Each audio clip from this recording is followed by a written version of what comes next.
O fato de não vivermos a nossa chamada e não exercermos aquilo que Deus nos chamou é desobediência.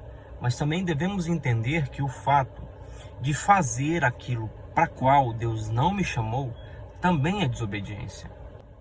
Paulo em Efésios, capítulo número 4, e versículo de número 16, ele diz o seguinte: que todo o corpo, ajustado, unido pelos auxílios das juntas, cresce e edifica-se a si mesmo em amor, na medida em que cada parte realiza a sua função. Exercer aquilo para qual Deus não me chamou também é desobediência. E tem muitas pessoas indo além das barreiras do seu chamado, indo além dos limites daquilo que Deus a chamou. Então Paulo está ensinando como funciona o crescimento da igreja.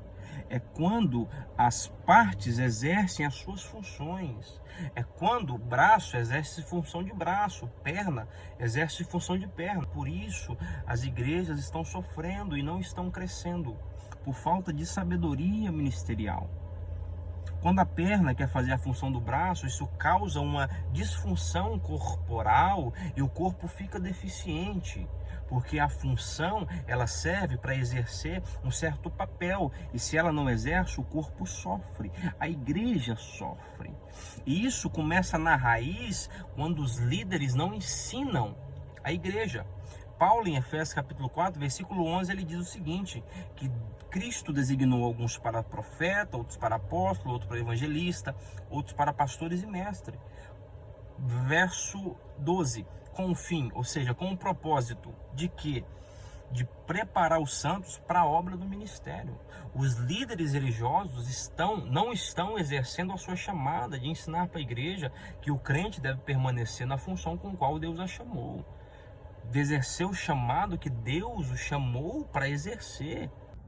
Por isso é de suma importância que os portadores de dons ministeriais, pastores, líderes, como Paulo fala em Efésios 4, versículo 11, mestres, evangelistas, que foram chamados, foram levantados para preparar os santos para a obra do ministério, exerça as suas funções de ensinar para a igreja qual é a diferença, qual é a divisão entre os dons, para que eles exerçam a chamada para a qual foram chamados.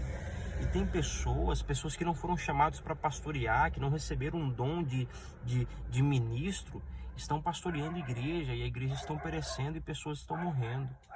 Por isso é de suma importância entendermos que devemos permanecer naquilo, na chamada que Deus nos chamou. Fiquemos então na posição com a qual Deus nos chamou, para que as promessas se cumpram, a igreja cresce e desenvolve espiritualmente, e assim cada parte exerça a sua função.